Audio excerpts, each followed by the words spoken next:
This is to know, and the thought what was right, and they wouldn't sway from it. And that passion and that commitment to Ireland and the republicanism, is that kind of largely gone? Do you think, is it? It's gone, but I'd like to think that it's not gone completely. That people are beginning to see things for what they are now, and that it's making a comeback. Do you think? I think so, yeah. Yeah. Do you think that, Tom? Yeah, I definitely like we had a protest march there in Lismore over the weekend on Sunday, and we had a fine crowd, and I think people are waking up. With all that went on there with the fuel protests and everything, Fran, I think Irish people, there's a lot of people not happy with the direction the country has gone. Personally, I think we're maybe listening to Europe too much, and I don't think our leaders. I think the middle, the squeeze middle, as they're called, I'd put myself in there now. The people that are trying their best to rear families and whatever, I think they're working hard, but we're taxed fairly high compared to a lot of European countries, and I don't think that there seems to be an interest in the ordinary Irish people. Like what's going on there now with the farmers in Lismore is a scandal, Fran. You probably know, you've read about it. Yeah, just to remind people, this is a British ownership. Yeah. So it's owned by Devonshire.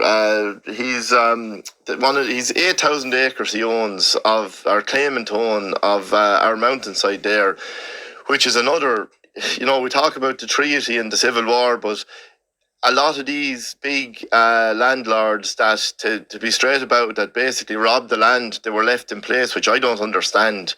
And he's claiming 8,000 acres. He's also claiming the full rights to the River Blackwater, the whole way down into Youghal Harbour. But he decided there, encouraged by, he had some local advisors helping him here. I don't know whose idea it was, whether it was his or these local advisors, but they have decided to put up the rent on the small sheep farmers by 900%, Fran.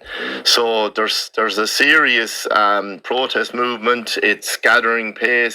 We had a nice crowd on Sunday, and I suppose we need to send a message that it's not acceptable. But there's still shades of the occupation alive and well, is there? Yeah, it's actually, it is, Fran. And I suppose, look, the lads here, we're all involved in commemorations and Republican commemorations, and I suppose it's like in the 6 counties at the moment, we still have an army occupying them there, a foreign army, and being a Republican today and going to commemoration in the 6 counties isn't easy, Now, we also had a British commander there speaking in Antrim, saying that the biggest threat to Ireland was Russia, I never heard such, crap, to be straight about it.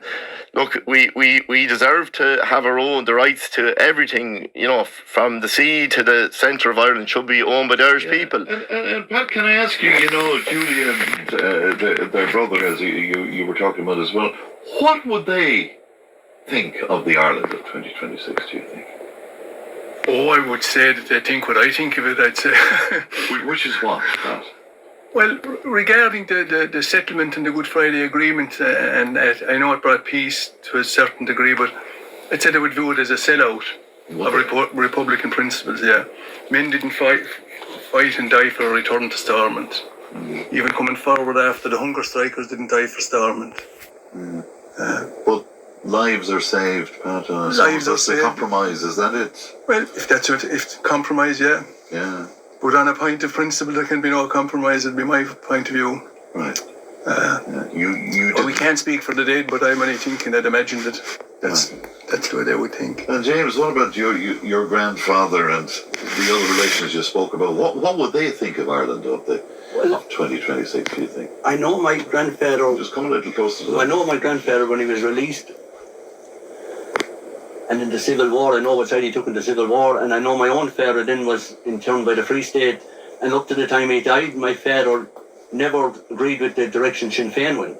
So I'd be the same beliefs to that. So that says it all. Yeah. I suppose, Fran, the document that I keep referring back to is the 1916 proclamation, and that's the blueprint. And even if you read down through that, a lot of the problems we have in Ireland today could be solved if we went by that. We adhered to that. Yeah, and I think the recent fuel protests as well, while certain people, some of the media, of course, RT, News Talk, in fairness to yourself, Fran, you do listen to the ordinary people on the ground, Tip FM, I've always found you good, you'll interview us, but I do think that the narrative was out there that somehow there was crazy stuff about far-right protests. And like, if you went to Care there, Fran, and you saw the ordinary decent people, farmers, hauliers, small businesses, and I'll tell you, it turned into a bit of a festival there at that. The Saturday and Sunday we had a chip van, the Galty catering people there, and we had, I can't think of the coffee people, but it's all on my TikTok. There was like Mehel is the word. It was an Irish, Irish coming together the community, and I think it was a special few days. And I've said it.